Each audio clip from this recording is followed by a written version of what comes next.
byonna kati twogerako byogere nze namulabirawo nditagenda bunywereramu tasobola bunywereramu era kizibu abayimbi kizibu okubunywereramu embeera mwe yayingirira obusiraamu yali tikwegamba si ewaranti ng'omuntu okuyingira obusiraamu because tobigwamu bugwi omulaba ateekeddwa okuba nga abadde akyagirika tobigwamu soko mutunuulire omulabi ate tokera ku makya bafaananawe batyo eyo feesa ebuuka ti eyasuna benye kati Ssebbaale nabagamba ntasobola kunywerera mu busiraamu because ngani yali anywereddeyo OS gundi anywerera gundi ejali Lukumani Segawa yanywererayo bamwerera Lukumani yafuka Lukumani yanywererayo era ndoza amulaba wabawo ensonga laki okyuse OS kyamukyusa yali mukyala bwe yagenda era webayawukana n'omukyala yaddayo gyeyava kati no Ssebbaale ani Gaddafi byamukyusa yali anoonya hype ojjukira ebiseera ebyo eno bwe yaleeta buse Chameleone eno bwe yaleeta Sulaiman Sekamati yali mukyala obimanyi bulungi posi mu bivulu yakolanga era omukyala olwamala okuva ku gundi kuba owasaidiza eryo omukyala n'alinnyonyi n'addayo e Bungereza Sekamati nga kabbiya akanywera naye kati yagenda ali eyo tebeeraba si yoyo yali wa Bungereza ate kati ali mu Amerika kakati buli omu ekimutuwaala Jostede kwali kuchamuka naye okutegera bulungi akyaliyo lwakuba akola biki gundi ono ani Madrati chiko oyo naye just esa ena akomawe kale kakati Ssebbaale tumukyaliddeko n'atubulira ensonga zino zisitudde abamu ku bannaddiini abakukunavu era nabo boogedde ndoza katusooke tufune Ssebbaale ng'atunyonyola kigambo bavuvamu na kigambo akyogedde nti abuvuddemu yakyogedde yegasse ku mukwano gwani oli ono gundi yali ewayiga ndugga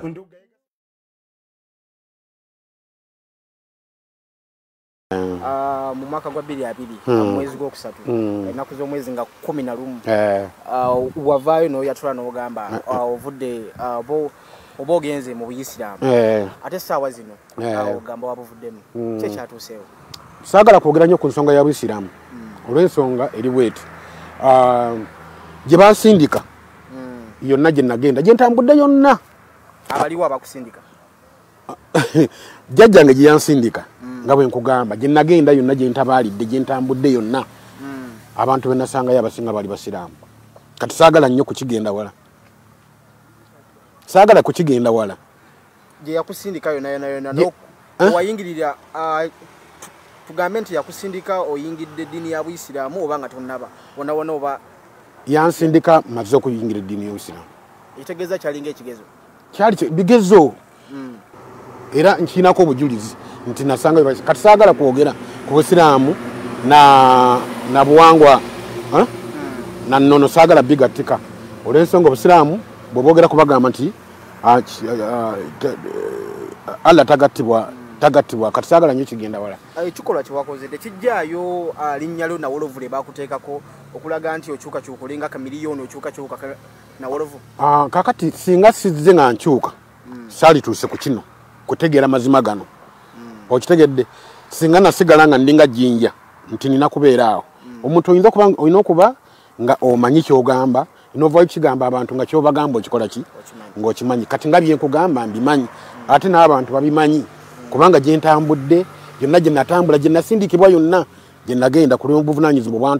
obwantumibwa yonna bandaba kubanga bammanyi walokose oba just wagenze mu nnono enzikiriza y'obuwangwa n'ennono ekitegeeza olwavudde mu Buyisiraamu tewalokose wabula wagenze bugenze mu nnono enzikiriza y'obuwangwa n'ennono ate kulokoka ate bulokole kiki si kulokoka si lokose si mulokole ndi wanzikiriza ennono togimanyi obuwangwa tobumanyi enzikiriza y'obuwangwa n'ennono togimanyi anjagala twogere ku ndongo endongo etambula etya endongo okyayimba oba abo wagenda eri eyokuyimba n'obiviirako ddala eyokumyewo n'endongo ngenda girekera ddala lwaki njireka ennyimba zange zisiwemulangako siyimbangako nga mpemula ennyimba zange zakusomesa ennyimba zange zesigamye ku buwangwa na nnono buli luyimba lwowulira lulimu ekizimba omuntu luyina ekibuulirira omuntu katoyiraga nti nyinza ate okuva ku kuyimba okuyimba obudde bwe naaba mbufunye nga bwemba mbufunye era bwemba mbufunye ngena nenkola ki n'ennyimba ogambye endongo ekyagirimu naye biri mu ndongo byo biraba bulungi ebiri mu ndongo mbiraba bulungi naye sigiriimu nnyo ebyo mbimanyi akasente wakafuna aka UPRS ebya UPRS saagala byogerako njagala kwogera naye lwakuba nti njagala kwogera ku federation ekulya Eddie Kenzo yenalibadde njogera mwendi mu federation enteekateeka y'ennungi era tugiwagira era tusaba byonna byakola bigende mu maaso tumuyinaako buzibu ate nakino kyenagendamu saakigendamu nti olwokuba kyenali njagala nti olwokuba noonya ssente nti oba noonya kino buyite buvunaanyizibwa buyite obulabika nti tusobola okuzibula abantu baffe amaaso bategeere ebibuuzo bye byebuuza ebbanga eddene basobole okufuna ansa zaabyo. Owulidde wano tuli mawanga magati tuli kintabuli tulina kutambula na nfuga ya Uganda nga bwetambula. Ssebbaale aleme tulumya mutwe bannanga aleme balumya mutwe umuleka agende talina kyakoseza busiraamu yadde n'akamu n'akeddagala kagende eyo yanaamanya yalaze. Abayimbi bangi si Ssebbaale kabandi bazanga basiraamu mbamanyi tolowooza nti oba obusiraamu ngabbo oba ffe abasiraamu fe tukoze obunafu mu kubaali bajja ba ssente ze mubasondera nga basiramuse. Mbagambye nti buli omu yamanye kimuyingiza obusiraamu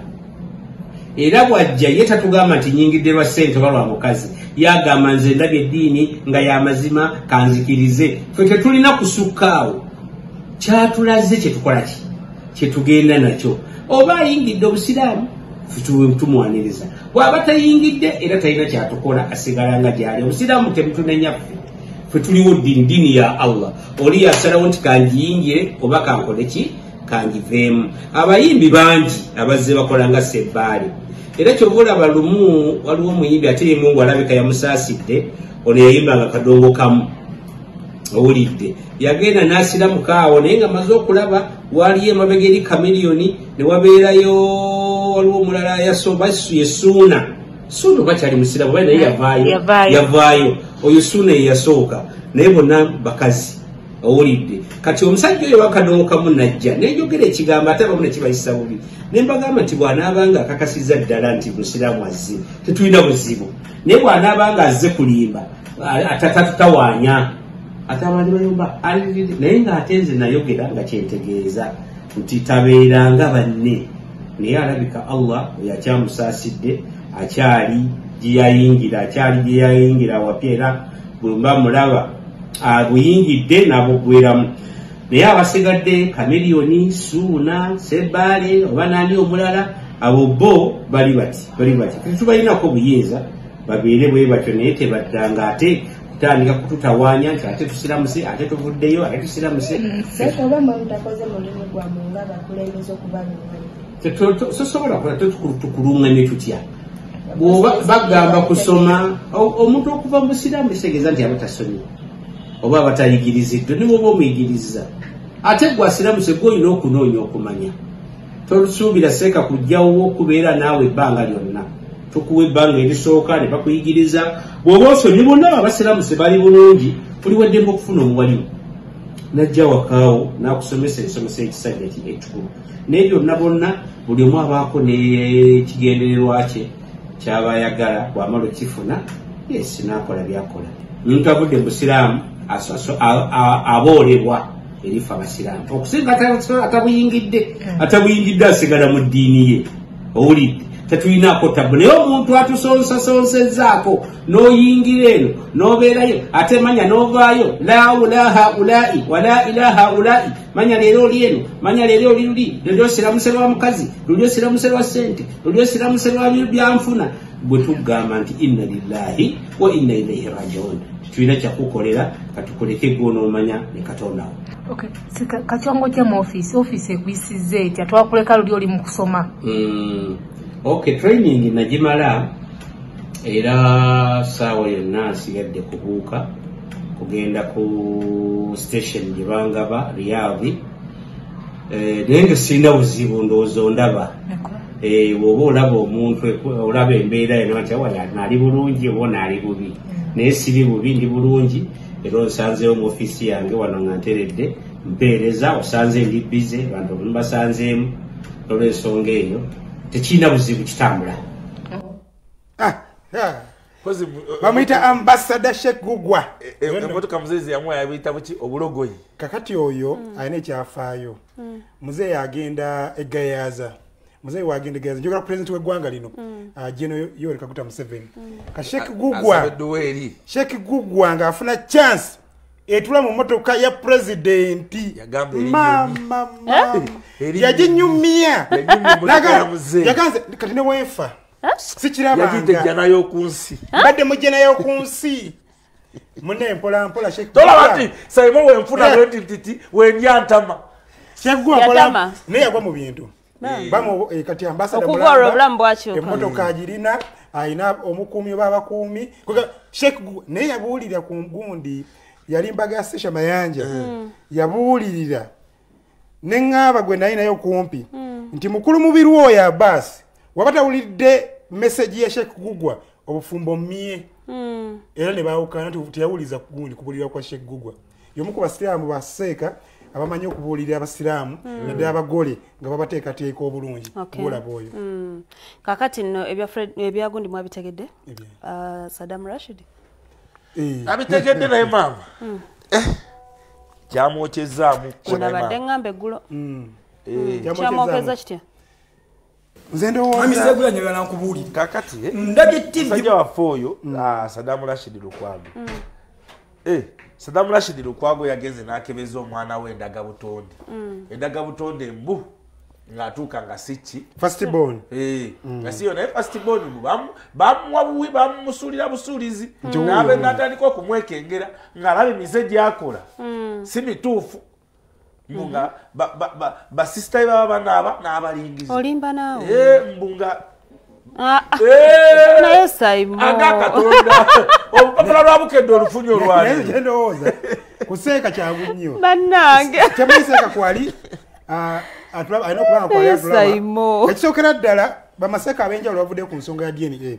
ne bategeeza nti omusiraamu teweetantala lwaki omusiraamu totawaana because bo bamanyi engeri batamuzamu eddiini yaabwe buli mwana mwanirize ajja ne riziki mwagale abere mwana wo nga siwo era newunyiza nnyo omukulu nogenda ku DNA kubanga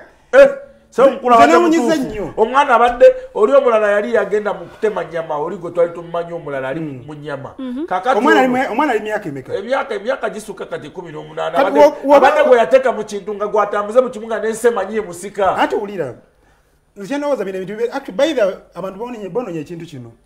DNA eno ogikola nga yiyo ne famire yo privately handling ensonga zino because ojja kulowooza nti nno kati ntoyiza butagwa ddalu musajja wange mulaba engeri gyayogera mulaba engeri gyatuuya ayogera atuuya nalinga omugenzi isima all access omugenzi BMK kyeyakola kyali kyangu nnyo wakizuula nti bano abaana si babe mugundi ye balira ebukiraamu oba eddaamu yateekamu n'agamba nti bano si bange n'olwokubanza abakuzizza era baagabana n'awumbawumba ensonga n'atasajjula kakati buli wova mu bino ebintu oba osajjula mbeera tuwe Saddam omulabe muganda wange engeri gye yayogeddemu muganda wange amisegula njagala nkubuulira ndabye TV ku makya olwaleero nzize nga ndaba bino ebintu bya DNA enzize nga mbiraba mbifolowinga tuli victim nange ndi part kubanga nakola DNA first born wange naye njagala nkubuulira ekizibu kye nnatuukako ekintu ekyo bwe kikutuukako bwe kitatuukangako yatakimanyi bulumi bwakyo DNA test wendinza ayogera kati we nagikolera ng'omwana ali mu senior 5 omusajja mukulu ne ŋŋamba nti kubanga waliwo ekyantuukako abaana bakeera ku makya ne bampa lipooti ng'ono muganda waabwe abadde abakwatirira era omwana namubuuza bulungi mu mirembe ne twogera mutabani wange naŋŋamba nti dadi nti ekyamazima kyabaddewo kati saatabuka saanyiiga najjukira luyimba lwa kafeero ne ŋŋamba nedda omwana ono kamutwale nkole DNA test mwami Seeguya results zigenda okujja nga we have nothing in common ku mwana oli nga temuli yadde katukwataganya ate omwana oyo maama we yamunsuulira busuulizi nga okusoma kuganye nga taata wange afudde nembera n'omwana oyo nenkuza omwana oyo nga single parent nga yenze taata azakuza omwana nga goyina okusiba omwana pampa n'omulabira buli kimu naye of recent 2000 ndowooza mu 17 awo bage ekintu ekigenda okuwako kyamazima kuba kyali kinene naye kangenda nkola DNA test nengenda nenkola DNA test twagikolera ku Bombo Road zigenda okudda ng'omwana si wange eyali first born wange omwana gwe nali nsookeddeko okuzaa essuubire wamulinamu namulinamu n'ekyobusika nali mazo kimwambaza nze nganze obimanyi ebyaffe ebyabasajja abaganda first born eva omusekako amaanyi mangi onoolaba nti banne bagoberera ye abeera omusika alabe nti alabirira banne oli otandikiddewo oyigiriza ebyeddagala buli kimu nali buli kimu buli ne documents zange zonna yali amazo ziyingira nga ye mwana gwendowooza nti ye mwana omuki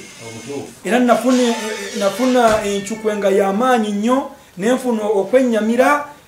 kyanteeka wala nnyo fakiti ndowooza nakatinze bwenkijjukira mpuliranga era bwe ndaba akirimu nzijjukira akaseera kali kogwe balirira okuva 2017 mpaka kati wamukabedde 2017 myaka juzi si byadda ssebo nsaba gavumenti egule ebyuma ebikola DNA test mu malwaliro gonna okusitopinga embeera eno kuba mukyala aba akimanyi nti omwana olunaaba okuzaalibwa bw'ati tunaagenda omumugjayo nga ne DNA test ekola kiyamba gwe omuntu ensonga ezo ziwulidde ensonga bwe zityo naye nga tubagamba nti obulamu bwe bugagga bannaffe aba Biva Organic nga bali wali ku kizimbe kyabwe ekipya Biva House gwogenda okubeera nga obasanga wali opposite ku Masengere bagamba genda obatuukirire ate era nga be bakolera ka wake up nga obalaba bwe batyo bakagenda maka gaabwe amajja lwakinedda kakati Judy naye jakatono nnyo nebaza ku bantu bonna bonna abatugoberera ku mikujja ffe egy'enjawulo ku Facebook pages zaffe kwetuli streaming live kati gwali eyo okyali mu kkubo oba abana bakusumbwa ku TV osobola okudda ku simu yo wali bbali oba otula butereevu era nga abantu bagenda maaso n'otuteesa naffe wano ndabawo ono bamuyise Shafik Mayiga agambye toyinza kulemerwa busiraamu n'osobola obusamize neyo wajja kumwokya aveeyo ayina omugisha Diana agambye kwali kasalaba ekyatula butereevu so n'abala bangi nnyo kwemuli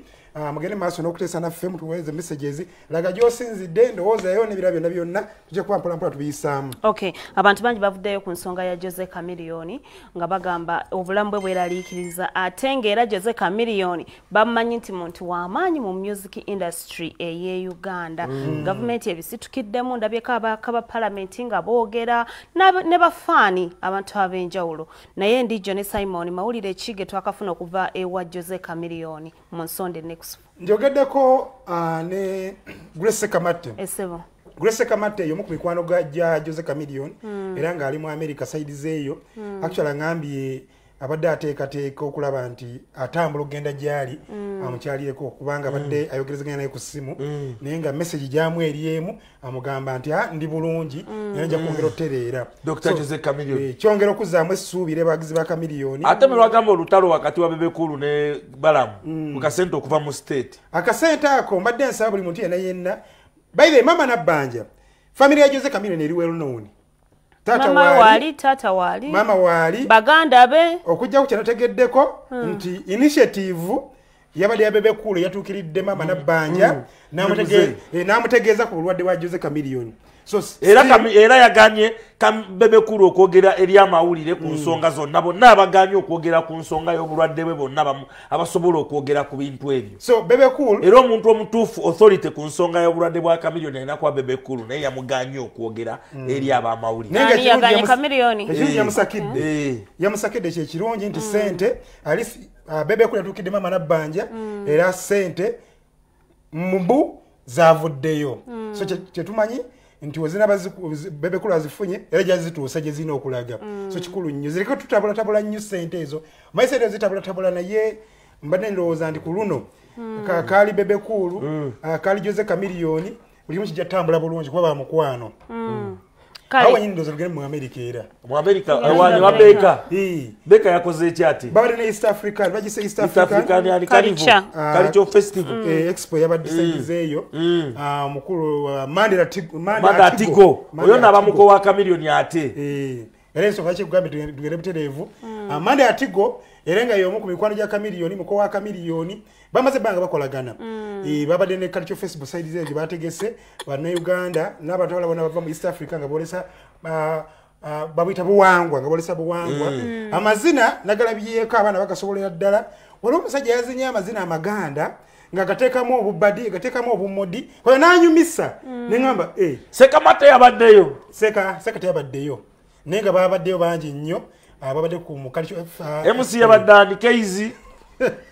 MC Keizi soko tuwa kukyabadde mu America side zetu tete bangu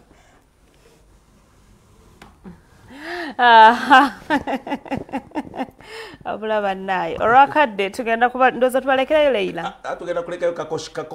kakoshami muyimbi wa godi wa musajja mukulu bayita Kamya alimu aina amanyi manjo muyimbi nga yakatandika bwati kastomula mbeti na mukwaya Kamya waliwo oli Joeli yoli n'abaseke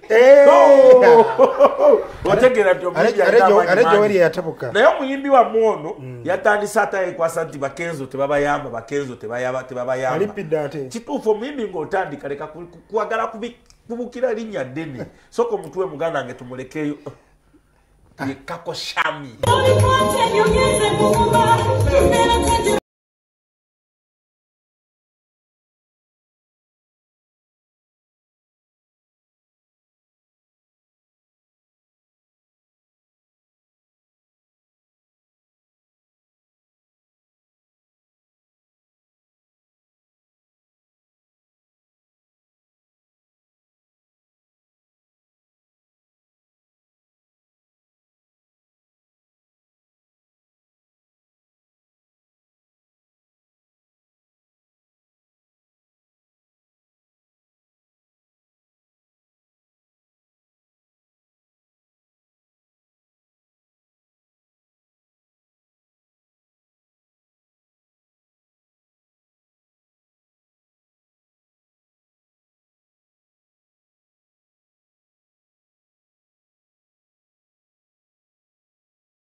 yenze kakoshami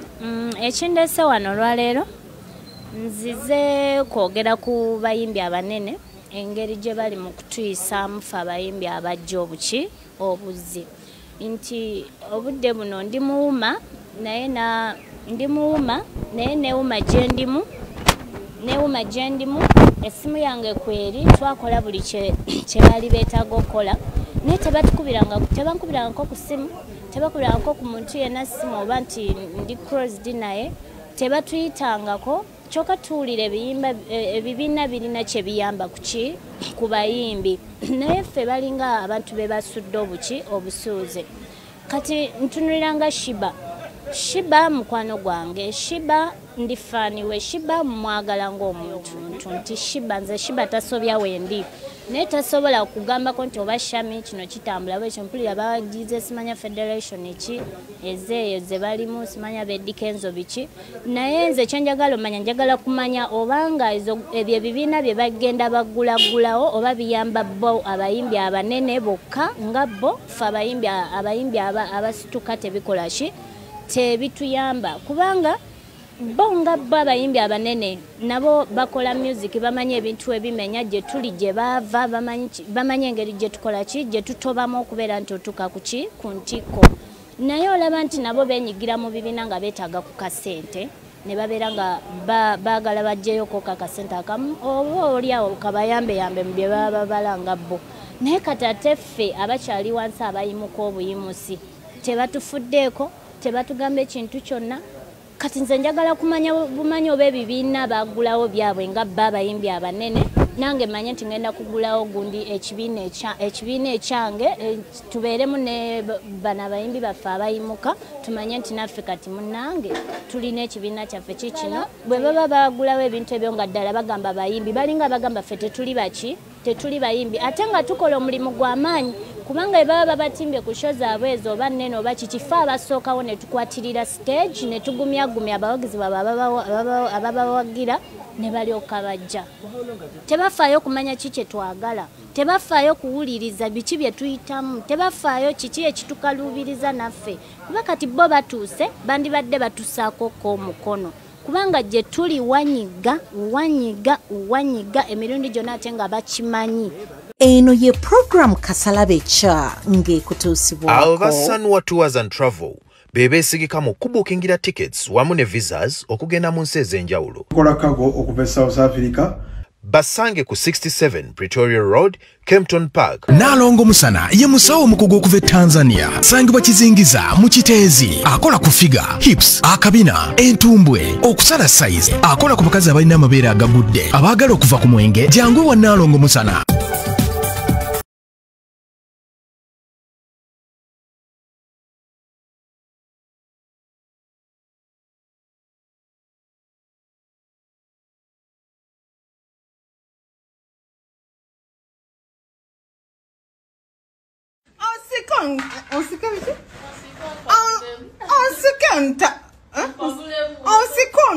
Mpabulemu kino kye bayita okutugasemeza naye tumanyiddwa Mukama naffe nga tuwuliriza onsiko mpabulemu kino kye bayita okutugasemeza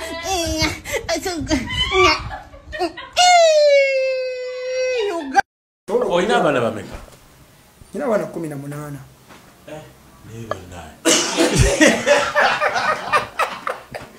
Ate nazemu okola mbadde na stoppinga mwawo kubanga ono waswa golabye gwaddako ali agenda mu senior 1 naye kati nazinja kuzaala abaana nga 7 mwe babazaala bameka? batuzaala 42. ani taata oyo? Taata wange Alhaji Dr. Rashid Lukwago. Owera ikoki naye nga amaka gafa amakulu gali kabuwa. Lwaki yagala 7? Omuntu nze ntunuulidde okusinziira ku kyale waffe gye nva omusajja yenna aguma baana ate teri kyabugagga nga baana ate ekirala nti nze nyinawo ke neekoledde banne temuzaala baana nga temubategekedde nyinawo bwe nnyo okuzaala obwana obw'ekigadde seeguya. Kyotatulidde ku mwana oli kiki kye wagwako ekikulu wamanya nti omusikaawo gw'otendesa ebyeddagala akusikire mu byonna si wuwo? Seeguya moment eyo buli lwenjisika ne bwowulira nkibuuka mpulira nga nzira y'emabega ekiro kyonna kyatyanga seebase bwe nti nga buli ngugumuka nga kati bamutwala era nze nafuna nga ndaba bamutwala kubanga si muki. By the way nayita maama we aliro akaye omukyalo namukubira essimu ntwala obuzibu obuguddewo najja naye yamala ennaku nga 3 nga tazze naye ennaku ez'essatu buli lwenzijjukira ze ennaku ezikyasinze okubeera enzibu mu bulamu bwange ovudde ku bino ebyokuntiisatiisa biki tujja kutta biki ezo ennaku sigenda kuzeerabira mpaka lwendiyingira ettaka okulya kufa